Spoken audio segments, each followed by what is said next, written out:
Welcome to Bad Ideas, the show where we look at misfires, mistakes, and miscalculations from all throughout history. I'm Tony Southcott. And I'm Albert Berg, and Tony is having our bad idea for this week. Tony, what are you talking about? Today we're going to be talking about Milli Vanilli. That sounds like a disgusting flavor of ice cream. I'm sure there's some sort of flavor of ice cream named after these guys. It would probably be pretty fake. Like some sort of diet ice cream. But anyway, in the late 1980s, the French and German R&B duo Milli Vanilli burst onto the scene. Fat Morvan and Rob Pilatus put out an album called Girl You Know It's True, and it took over the Billboard charts. Essentially, they had 5 songs that broke the top 5 of this Billboard chart, and 3 of them actually hit the #1 spot. By 1990, their record had gone platinum 6 times, which means they sold more than 6 million albums.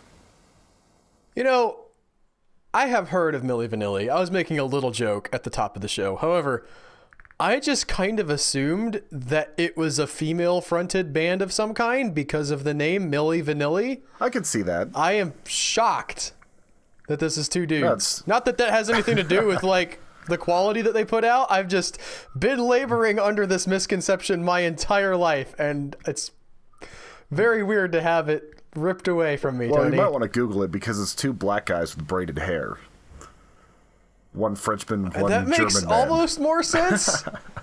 Well, the European part makes a little bit more sense with that, but it's still a very odd name. I was doing a lot of digging, and I actually didn't find where the name came from for these guys. But basically, Milli Vanilli was getting huge. In a 1990 interview for Time magazine, Rob Pilatus said that Milli Vanilli was the new Elvis, and that their success meant that they were more talented than Bob Dylan, Paul McCartney, and Mick Jagger. This came freshly off of winning a Grammy for Best New Artist. And basically, these 2 models had almost everything. Charisma, good looks, stage presence, all the things you need to become a pop star. All except that they couldn't sing. Every word on all of the records they ever put out was recorded by other people. Are you serious? Yes, I am absolutely serious. Didn't matter if it was the rap sections, the harmony sections, everything that they did was recorded by other people. This was basically a front set up because producers knew that in the MTV era, it was more important to have style than it was to have talent. So they got the talented people to be in the background and put these 2 guys right up in front. I've heard of things like this before, Tony. I know, for instance, that the Monkees were sort of chosen to be a less edgy version of the Beatles, and they're put together by producers, and a lot of artists today sort of have that same stigma. Yeah. I've never heard of a group like this, though, that was just complete fiction. Yeah.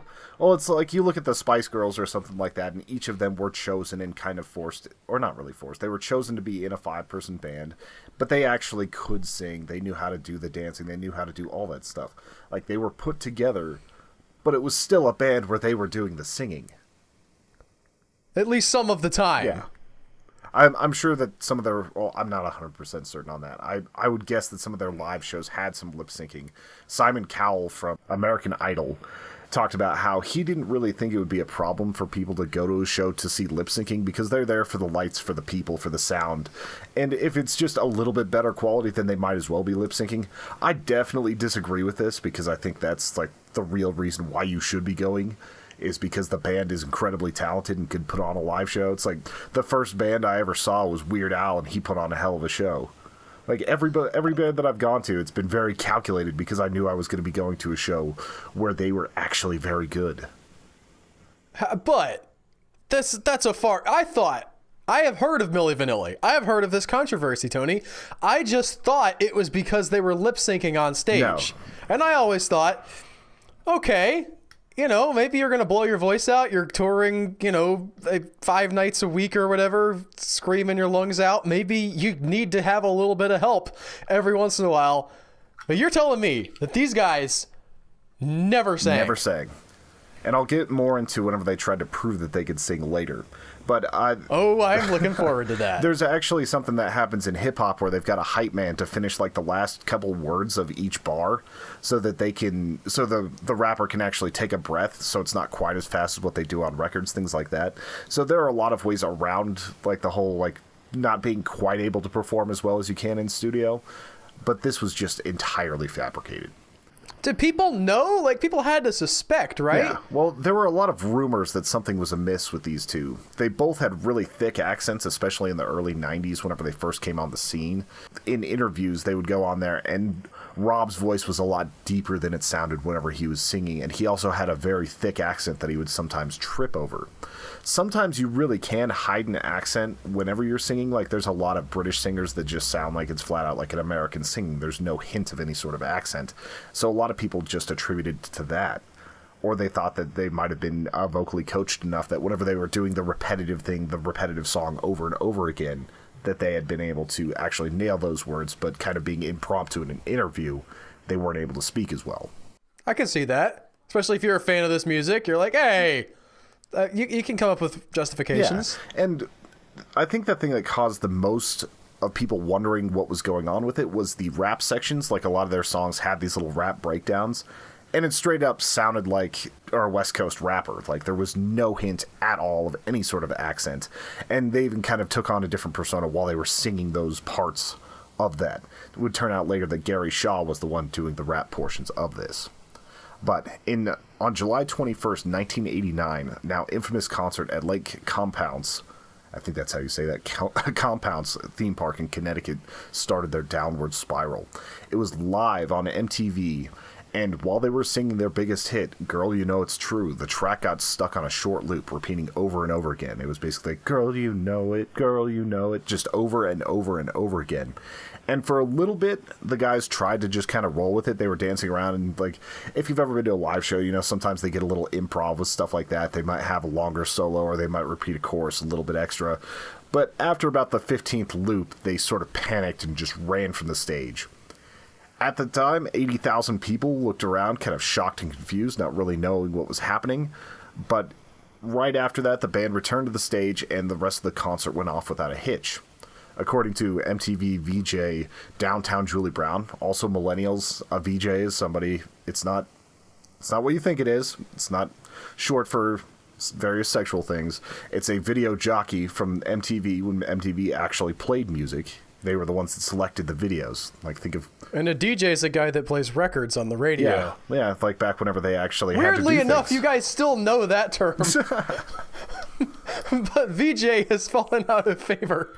Or fallen into another parlance if you go to Urban Dictionary. Cha-ching. But she said that people weren't really fazed by it. They were still having fun, and, like, it wasn't unheard of for an artist to do lip syncing for a big live show. Like, it didn't matter if it was an award show or things like that. Every once in a while, you'd notice that the music wasn't quite queued up, and they were just there doing a performance.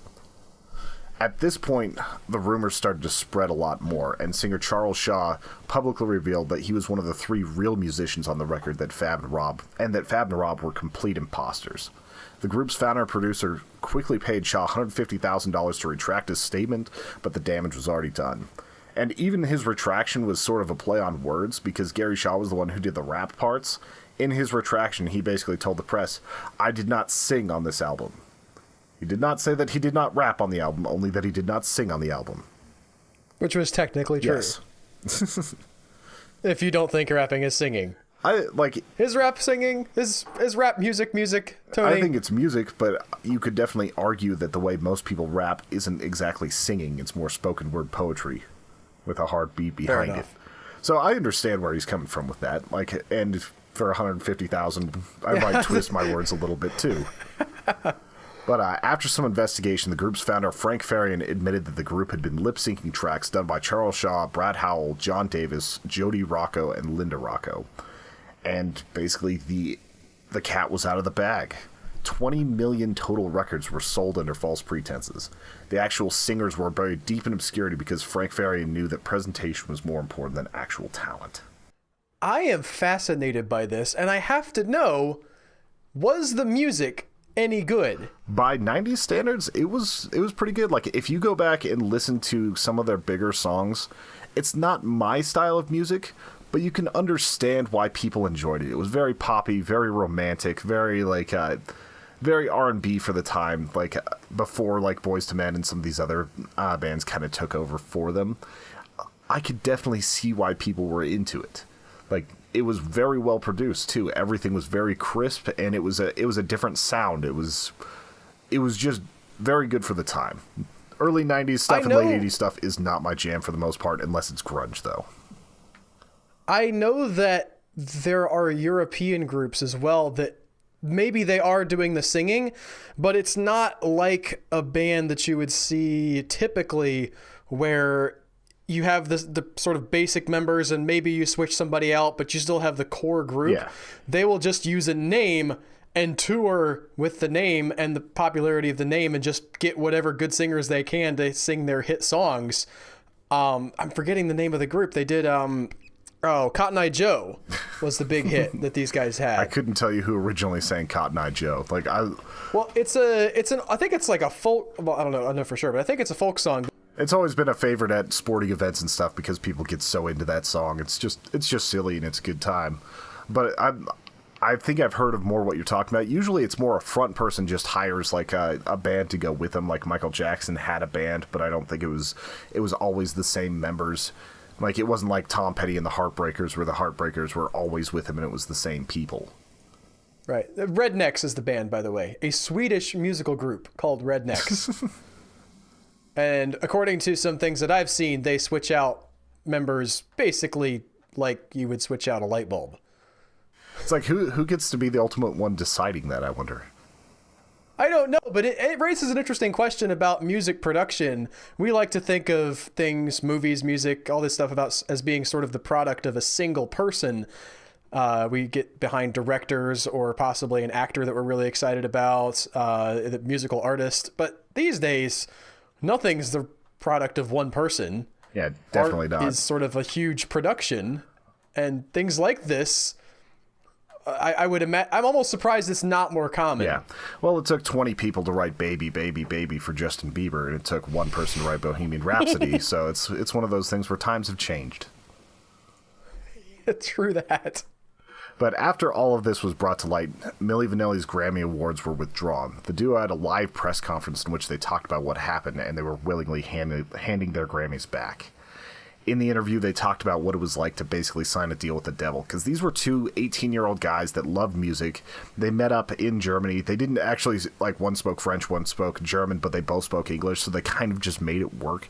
They had fun making music together, and they just wanted to be a part of the music industry. So they end up talking to a producer that locks them into a contract.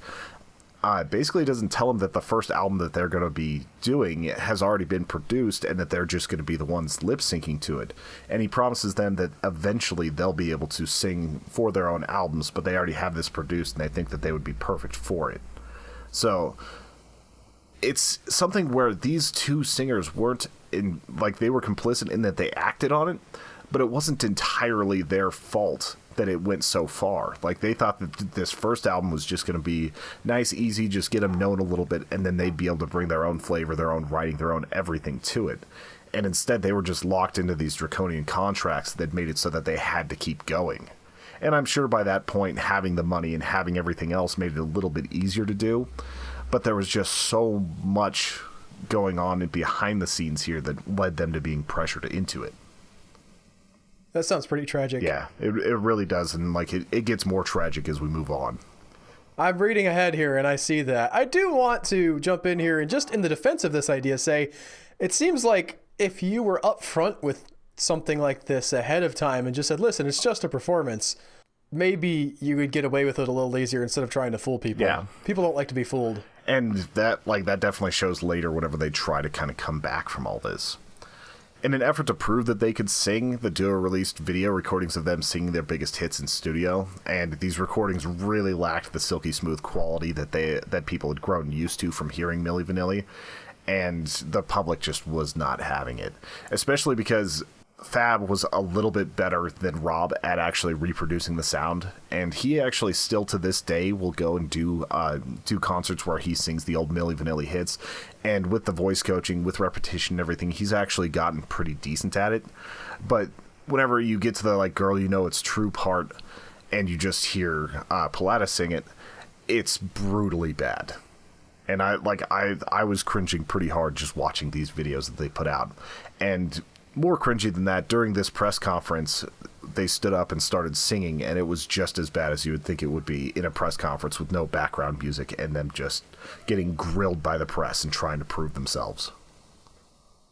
Yeah, acapella, man, yeah. It's like if you're gonna go, I can imagine if you're gonna that. go acapella in a room that's not made for singing, you better have some pipes to prove it. Yeah, I was gonna say, even someone who knows how to do a cappella probably isn't gonna drop something super impressive just in a random place. Like, you want to get somewhere where people can get your voice to carry. And, you know, the sound design is important in a room. Yeah, sure. Maybe these guys would know that if they had sung ever before. Shortly after this, the real Milli Vanilli, composed of the actual singers, released a record called The Moment of Truth. The record did not sell that well, but was re-released in America under the name Try and Be. Under that name, the record actually did pretty well, but it never reached the heights that Milli Vanilli were able to. Try and Be. Yeah, Try, apostrophe N, apostrophe B was the name of that band. At this point, Rob and Fab were still desperate to prove that they weren't entirely frauds, so they got back together and released a single, We Can Get It On, which sold a mere 2,000 copies. I was just kind of surprised that people were willing to sign them to another record label at this point. And for a song called We Can Get It On, sung by two dudes from Europe. Yeah. That might have not been the most intelligent decision to pull yourself out of this situation. Well, like, they've always had some kind of weird titles for the things that they actually made. Like, in 1997, they would come back together and decide to produce a new Milli Vanilli record under the Milli Vanilli name called Back and in Attack. And by this time, singer Rob Pilatus had developed a problem with drugs and alcohol. He'd also been arrested for a series of assaults and robberies. He was sentenced to 3 months in prison and 6 months in drug rehab. After all of these problems were resolved, they were gearing up for a new tour to promote the new album. And the night before the promotional tour was set to launch, Pilatus was found dead of an alcohol and prescription drug overdose. There's a lot of people that suspected this was suicide, but the death was ultimately ruled accidental. It's so hard to tell in those cases. Yeah, like, because by the time you're that far down the tube, you're already probably don't have a great life if you're turning to drugs to make things better. Yeah, especially whenever you're having to rob and steal and everything, whenever you were a pop star that sold 20 million records at one point. It's such a huge about face that a lot of people would never be able to deal with that sort of switch in stardom. At this point, the tour was obviously canceled and the recordings were destroyed. It was truly the end of Milli Vanilli. I'm kind of surprised they didn't actually release that album, just because it seems like there's a lot of people in the music industry and in Hollywood that would be all over using that sort of press to push a record out, but in this case, they actually did not. Are you telling me that this album just doesn't exist anymore? Yep. That's what the sources were telling me. I wouldn't be surprised if somebody somewhere has it and it someday gets released, but it's been 20 years since that record was supposed to come out, so it's missing its window a little bit if it ever does find the light of day. Yes.